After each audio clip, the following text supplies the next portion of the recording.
Imagine walking into the ocean and not stopping. Past your knees, past your chest, past the point where the light goes strange and green. The surface closes over your head. And instead of panic, instead of that burning need to go back up, you just breathe. And the ocean breathes back. Now imagine that was always the plan. Not a superpower. Not a fantasy. Just Tuesday. What if humans evolved underwater? Not scuba divers. Not people who swim fast. What if our entire biology, our brains, our fears, our cities, our idea of who we even are, grew up in the deep? At first it sounds like freedom. No traffic. No gravity pulling at your joints. Just weightless, silent blue in every direction. But that only tells you what changes on the surface. The deeper you go, the stranger it gets. Because humans did not become human just by breathing. We became human by watching faces, by reading danger, by telling stories around fire. And if all of that happened underwater, then the human mind itself might be something we barely recognize. Start with your eyes. Human eyes are already pretty good in water. But evolved for water eyes? Different entirely. Wider, flatter, built to cut through murk and distance. Color would still exist, but shifted. Blues and greens would pop with a clarity we've never known. Reds would vanish almost immediately. Blood in the ocean doesn't look like blood. It blooms outward in dark, spreading clouds. In an underwater world, the color of danger is not red. It is black. It is the sudden nothing where something used to be. And then there is pressure. The deeper you go, the more the ocean pushes back.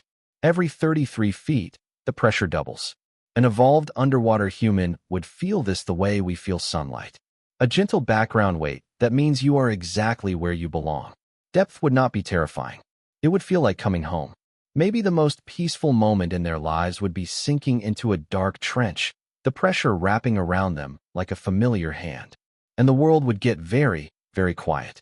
Sound travels differently underwater. It moves faster, spreads further, loses the shape we rely on above the surface. Voices would not work the way they do now. Language would adapt.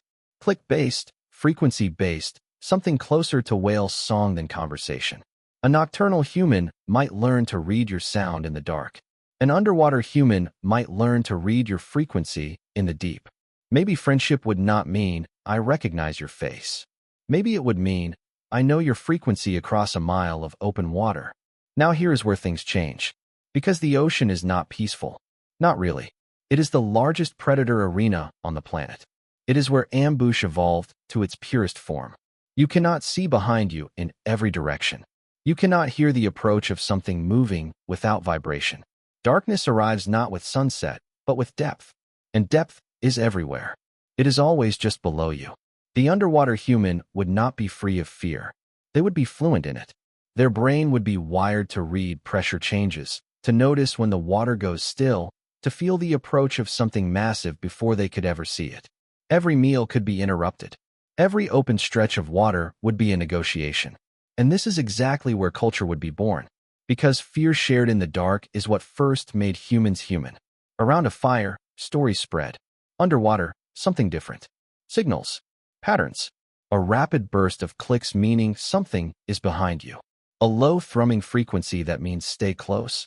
I found something. Language built not on naming the world, but on reading it fast enough to survive.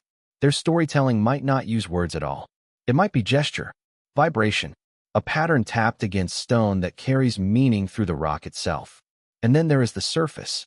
In their world, the surface is not the top. It is the border. The place where the pressure releases and the light becomes violent and the sound turns sharp and wrong. An underwater human would not dream of flying.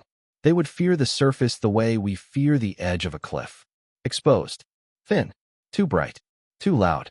The worst thing you could call someone in their language might translate, loosely, as surface dweller. Their cities would look nothing like ours. No tall buildings. No roads. Instead, structures carved into seamounts and reef walls. Bioluminescent signals marking territory. Tidal rhythms replacing clocks. A city that glows faintly in the dark, like something living, because it would be built into something living. And their relationship with the sky would be mythology. They might look up at the shimmering membrane above them and wonder what was on the other side. They might build entire religions around it. Some of them might even try to breach it, surfacing for just a moment, choking on thin air before slipping back below. The sky would be what we once thought the deep ocean was. Vast, unknowable, maybe full of things. And here is the part that should feel uncomfortable. Because we do not have to be underwater humans to understand any of this. We are already obsessed with the ocean. We study it less than we study Mars. We have mapped more of the moon's surface than our own ocean floor. Something in us knows the deep is full of possible things.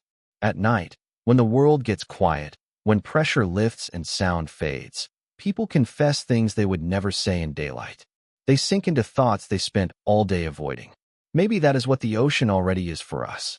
Not a place we came from, not somewhere we are going, but a mirror for the part of the human mind that wants to go deeper, stay longer, and stop coming up for air so often. Maybe the question is not what we would become if we could breathe underwater. Maybe the question is why part of us already longs to try. Because every time you stand at the edge of the water and look out at the place where the blue goes darker and deeper and the bottom disappears, something in your ancient brain leans forward. Not toward danger, toward home.